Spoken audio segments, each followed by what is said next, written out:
नमस्कार।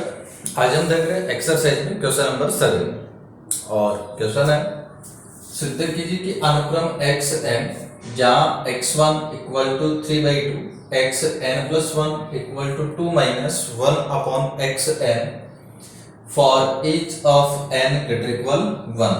तो सिद्ध करना है कि अनुक्रम एकदिष्ट परिबद्ध है और इसकी सीमा ज्ञात करिए। तो देखिए, सबसे पहला तो हमें सिद्ध करना है कि अनुक्रम एकदिष्ट परिबद्ध अनुक्रम है। तो एकदिष्ट का मतलब है एकदिष्ट वर्धमान या एकदिष्ट ह्रासमान, कोई सा भी हो सकता है। हम लोग यहाँ जांच करेंगे कि अनुक्रम एकदिष्ट वर्धमान है या एकदिष्ट ह्रासमान है। तो जांच करने के लिए देखिए, जो x1 है पहला पद ये आपको ज्ञात है 3/2 है। इसके बाद में हम दूसरा पद ज्ञात करेंगे x2। तो दूसरे पद के लिए n का वैल्यू 1 करिए यहाँ, तो ये आ जाएगा 2 माइनस 1 अपॉन x1। तो 2 माइनस 1 अपॉन x1, x1 का मान जब 3/2 कर दोगे तो ये आपके पास हो जाएगा 2/3। एलसीएम आ जाएगा 3, तो 3 दूनी 6 माइनस 2, यानी कि ये आपके पास में आ रहा है 4/3। तो ये 3/2 है और ये 4/3। इनके दोनों के अगर कंपैरिजन करेंगे आप लोग, तो आप लोग देख सकते हैं कि जो 3/2 है ये बड़ा है 4/3 से। ठीक है ना, 3/2 बड़ा है 4/3 से। इसका मतलब ये हुआ कि x1 ग्रेटर देन x2, यानी कि n का मान बढ़ाने पर xn का मान कम हो रहा है, तो ह्रासमान होना चाहिए। लेकिन केवल दो पदों की सहायता से हम इसको ह्रासमान नहीं कह सकते, तो गणितीय आगमन सिद्धांत से हम इसके आगे जांच कर लेंगे। 1/2 के लिए सत्य है, तो फिर माना कि x r minus 1 less than x r. और अब अगर हम सिद्ध कर दें ऐसा कि x r less than x r plus 1, तो फिर हम कहेंगे गणितीय आगमन सिद्धांत से कि जो अनुक्रम है एकदिष्ट वर्धमान है। तो देखिए, x r minus 1 less than x r, इसको हमने सत्य मान लिया है। और इसको जब सत्य मान लिया तो फिर देखिए हम ये बनाना चाहेंगे अब। तो इसको बनाने के लिए इसके दोनों पक्षों का व्युत्क्रम कर लीजिएगा। व्युत्क्रम हम लोग जैसे करेंगे तो क्या बनेगा, ये जो एक्स आर माइनस 1 है इसका व्युत्क्रम हो जाएगा 1 upon x r minus 1 less than 1 greater than हो जाएगा। ये यहाँ ग्रेटर देन था ना, तो इसको ग्रेटर देन मानेंगे आप लोग। और फिर प्रूव करेंगे कि x r greater than x r plus 1।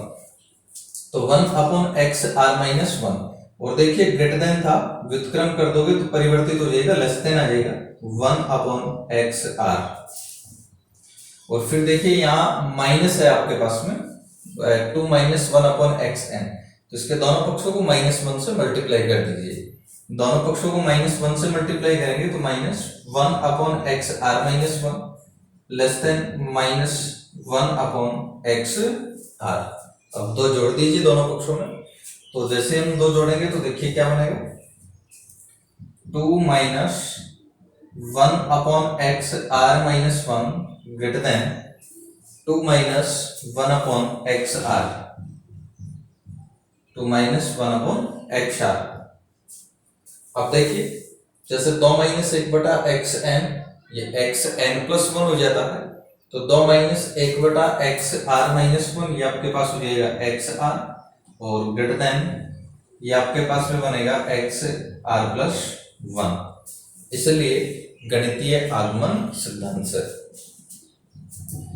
इसलिए गणितीय आगमन सिद्धांत से, गणितीय आगमन सिद्धांत से, तो गणितीय आगमन सिद्धांत से हम लोग क्या कहेंगे भाई कि x n greater than x N plus 1 for each of n belongs to n. ठीक है, तो x n greater than x N plus 1, यानी कि क्या हुआ, एन का मान बढ़ाने पर एक्स एन का मान घट रहा है। इसका मतलब अनुक्रम एकदिष्ट ह्रासमान है। तो इसलिए अनुक्रम एक्स एन,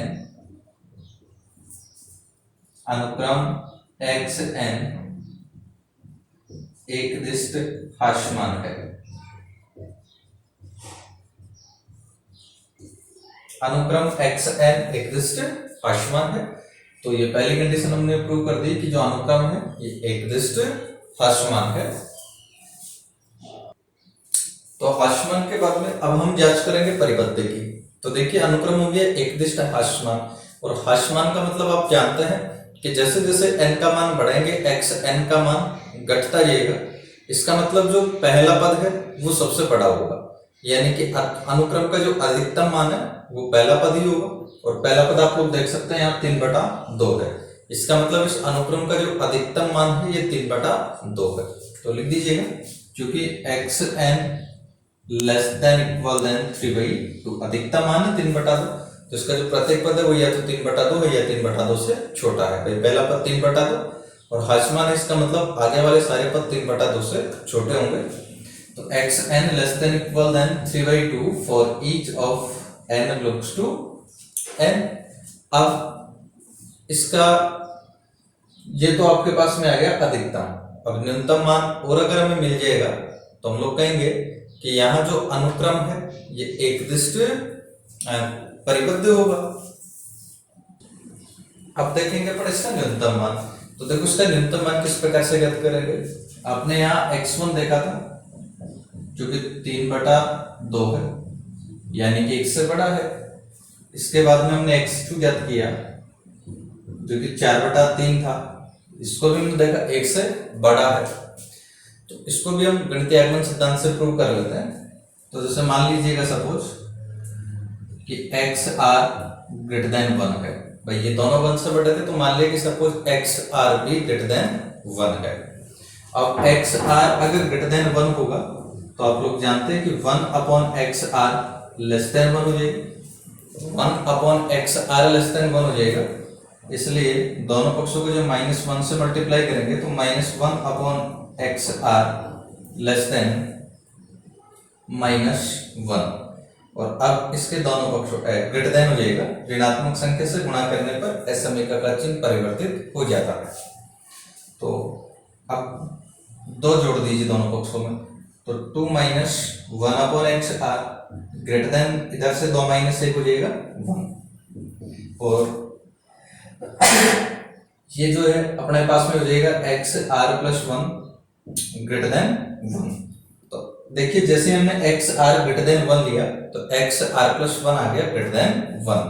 इसका मतलब गणितीय आगमन सिद्धांत से, इसलिए गणितीय आगमन सिद्धांत से,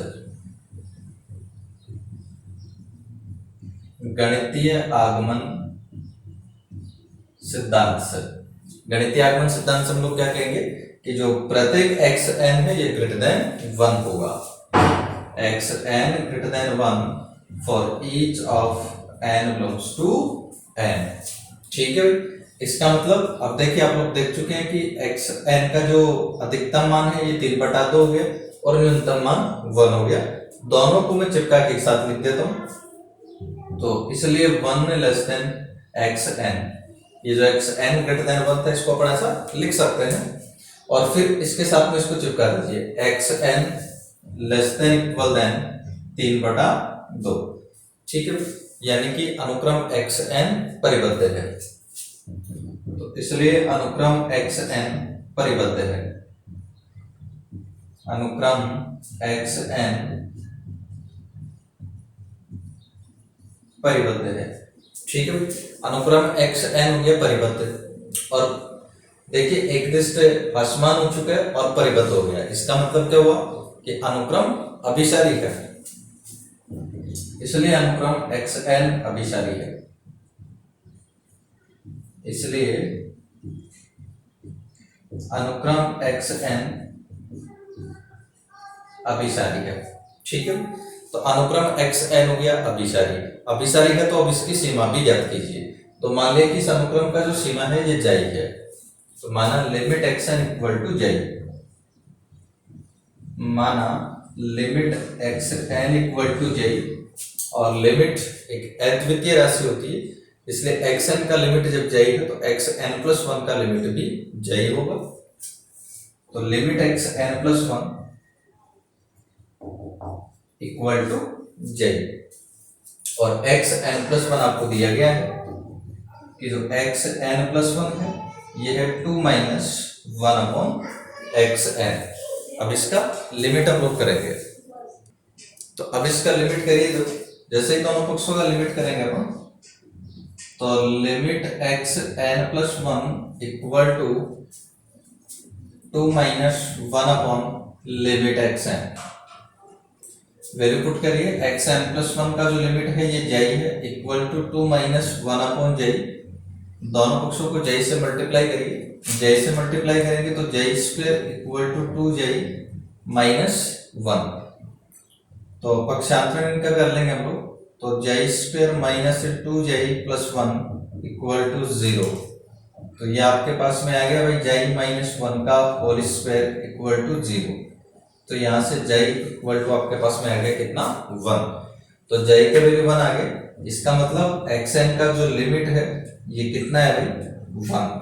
तो ये हमने ज्ञात कर लिया, x limit x n equal to 1। अब हम देखते हैं उपानुक्रम सबसीक्वेंस। तो देखिए उपानुक्रम क्या होता है, डेफिनेशन लिखता हूं मैं एक बार। तो माना x equal to x n एक अनुक्रम है, माना x equal to x n एक अनुक्रम है, और v इक्वल टू तथा v इक्वल टू v के प्राकृत संख्याओं का एक निरंतर वर्धमान अनुक्रम है। प्राकृत संख्याओं का एक निरंतर वर्धमान अनुक्रम है, एक निरंतर वर्धमान अनुक्रम है, एक निरंतर वर्धमान अनुक्रम। तब वर्धमान का मतलब हम जानते हैं कि v1 less than v2 less than v3 less than vk less than vk plus 1, इस प्रकार से है। ठीक है, वर्धमान अनुक्रम है, अर्थात वर्धमान का मतलब ऐसा होगा आपके पास में तब अनुक्रम x vk, तब अनुक्रम x vk इस अनुक्रम एक्स एन का उपानुक्रम कहलाता है। अनुक्रम एक्स वी के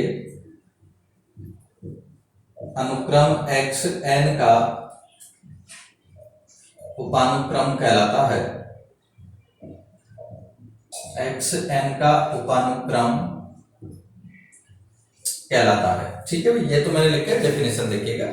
डेफिनेशन हमने क्या लिखा कि x equal to x n एक कोई भी अनुक्रम है, v इक्वल टू वी के प्राकृत संख्याओं का एक निरंतर वर्धमान अनुक्रम है। वर्धमान का मतलब v1 less than v2 less than v3 less than vk less than vk plus 1 है। तब जो अनुक्रम है x vk, ये अनुक्रम xn का उपानुक्रम कहलाता है। देखिए मतलब क्या है इसका सीधा सा, जैसे मान लो सबसे पहले आपको कहा है कि x इक्वल टू xn, ये कोई भी एक अनुक्रम है। x equal to x n कोई भी एक अनुक्रम है, ये अनुक्रम मैंने लिख दिया इस प्रकार से। सपोज ये कोई भी अनुक्रम हो सकता है आपके पास में इस प्रकार से x1 x2 x3 x4 x5 x6 x7 x8 x9 x10 x11 x12 इस प्रकार से। ठीक है, ये अनुक्रम है सपोज आपके पास में। फिर देखिए आगे आपको कहा है कि v इक्वल टू वी के प्राकृत संख्याओं का एक निरंतर वर्धमान अनुक्रम है। तो ये जो v इक्वल टू वी के है, ये क्या है, एक प्राकृत संख्याओं का निरंतर वर्धमान अनुक्रम है। तो v जो है उसको मैंने इस प्रकार से लिख लिया। देखो उसका मतलब क्या है, यहाँ पर इस vk का मतलब क्या है कि आपको इसमें से कुछ पद सिलेक्ट करना है। जैसे मान लीजिएगा हम दूसरा पद लें तो 2 ले लिया v में, फिर इसके बाद में आपने तीसरा पद लिया तो 3 ले लिया, फिर सपोज आपने 5 लिया तो 5, फिर इसके बाद में आपने सपोज 8वां पद लिया तो ये लीजिएगा 8, फिर इसके बाद में हमने ये 12वां पद ले लिया तो ये लीजिएगा 12। ठीक है, तो ये आपके पास में क्या आ गया v, जो कि प्राकृत संख्याओं का एक निरंतर वर्धमान अनुक्रम है। तो यहाँ पर देखिए v1 का मतलब हो गया 2, v2 का मतलब 3 हो गया, v3 का मतलब 5 हो गया, v4 का मतलब 8 हो गया, v5 का मतलब 12 हो गया। ठीक है, तब ये जो नया अनुक्रम बनेगा एक्स वी के, तो एक्स वी के, तो देखिएगा एक्स, अब वी के, तो सबसे पहले वी टू आएगा ना यहाँ पर, तो एक्स टू बन जाएगा, फिर एक्स वी के का जो मान है यहाँ पर 3 है तो एक्स 3 हो जाएगा, फिर यहाँ 5 लिया है तो एक्स 5, एक्स 8, एक्स 12। तो ये जो अनुक्रम बना है आपके पास में एक्स वी के, हम इसको कहते हैं इस अनुक्रम एक्स एन का उपानुक्रम। ठीक है, तो सीधी सी बात क्या हुई कि इस अनुक्रम में से कुछ भी पद ले लीजिएगा या सभी पद ले लीजिएगा, तो इसमें से जैसे ही कुछ पद लेकर के आप एक नया अनुक्रम बना देते हैं तो ये जो अनुक्रम इस दिए गए अनुक्रम का उपानुक्रम कहलाता है। डेफिनेशन का मतलब आपने देख ही लिया कि जैसे एक्स एन कोई अनुक्रम था, वीके का मतलब जैसे हमने नंबरिंग लिखा है 2 3 5 8 12 ये पद लेना चाह रहे हैं, तो वी का मतलब हो गया 2 3 5 8 12, जो भी पद आप लेना चाहिए कुछ भी हो सकता है ये। तो एक्स वी के इसी प्रकार से बनेगा, यहाँ पर 2 लिया तो एक्स 2, 3 लिया तो एक्स 3, 5 लिया तो एक्स 5, 8 लिया तो एक्स 8, 12 लिया तो एक्स 12, है ना, जिसमें v1 का मतलब 2 है, v2 का मतलब 3 है, v3 का मतलब 5 है, इस प्रकार से। तो ये जो अनुक्रम बन गया एक्स वी के, ये इस अनुक्रम एक्स का क्या कहलाता है भाई, उपानुक्रम। तो देखिए नेक्स्ट प्रमेय नंबर 3.10, यदि अनुक्रम एक्स एन जय को विस्तृत होती है तो इसका प्रत्येक उपानुक्रम एक्स वी के भी जय को ही अविस्तृत होती है, ऐसा हमें सिद्ध करना है। तो देखिए सबसे पहले आपको दे दिया गया कि अनुक्रम एक्स एन जय को विस्तृत होती है। अब अनुक्रम जय को विस्तृत होने का मतलब क्या हुआ कि इस अनुक्रम का जो लिमिट है वो क्या है, जय है। तो सबसे पहले आपको मिल गया कि limit x n, limit n tends to infinite x n equal to क्या है, जय। ठीक है, तो अब आपको सिद्ध करना है कि जो अनुक्रम एक्स वी के भी है ये भी जय को विस्तृत होगा, यानी कि इस वो जो अनुक्रम है एक्स वी के उसका लिमिट भी क्या होगा, जय होगा, ये आपको सिद्ध करना है। तो देखो एक्स एन का लिमिट जय है, तो अनुक्रम का लिमिट जय होने का जो डेफिनेशन है वो डेफिनेशन में लिख रहा हूं, देखिएगा। तो अनुक्रम का लिमिट जय होने का डेफिनेशन क्या होता है कि there exists n naught belongs to n, ताकि प्रत्येक एप्सिलॉन ग्रेटर देन 0 के लिए, प्रत्येक एप्सिलॉन ग्रेटर देन 0 के लिए mod x n minus j less than epsilon for each of n greater than n naught. ठीक है, ये लिमिट j होने का डेफिनेशन हमने लिख दिया है। अब देखते हैं, देखो अब n greater than n not के लिए ये बात सत्य है। अब x भी क्या है, इसका उपानुक्रम है। उपानुक्रम अभी देखा था आपने क्या होता है, इसका मतलब देखिए जैसे मान लीजिएगा ये आपका अनुक्रम है एक्स एन, इस प्रकार से x4, x5, x6, x7 इस प्रकार से था ना। अब इसका एक उपानुक्रम मैं लिख रहा हूं, suppose x2, x3, x5, x7, x9 इस प्रकार से मैंने इसका एक उपानुक्रम ले लिया है। और फिर देखो ये डेफिनेशन सत्य है n greater than n node के लिए। सपोज n नोड का जो वैल्यू है ये यहाँ आपके पास में है 6, ठीक है। सपोज मान लिया कि n नोड का मान कितना है, यहाँ पर 6 है, तो जब भी n का मान 6 से बड़ा होगा तो ये डेफिनेशन सत्य होगी।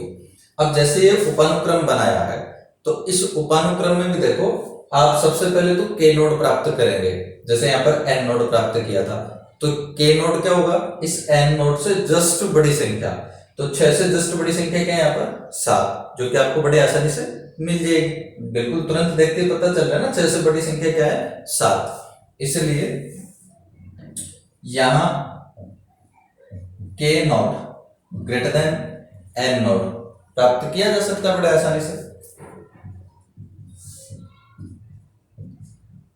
प्राप्त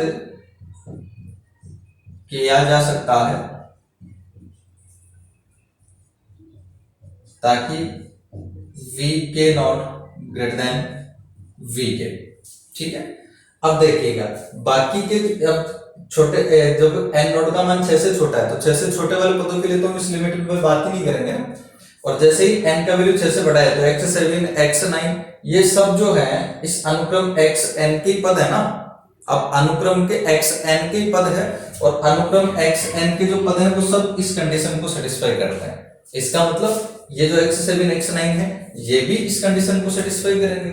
तो इसको सेटिस्फाई करेंगे तो लिख दीजिएगा मॉड एक्स वी के, बस इनका नंबरिंग जो है वो एक्स वी के से रिप्रेजेंट कर रहा है, तो एक्स एन के स्थान पर x v k minus j less than epsilon for each of v k greater than v k naught. और ये फिर से आपके पास में डेफिनेशन बन गया किसका, कि एक्स वी के का जो लिमिट है ये जाई है। तो ये डेफिनेशन आपके पास में हो गया कि limit n tends to infinite x v k equal to j, और एक्स वी के का लिमिट जाई है, यानी कि अनुक्रम एक्स वी के जाई को अभिसरित होती है। तो इसलिए अनुक्रम एक्स वी के, अनुक्रम एक्स वी के जाई को अभिसरित होती है, अनुक्रम एक्स वी के जाई को अभिसरित होती है, और यही हमें सिद्ध करना था।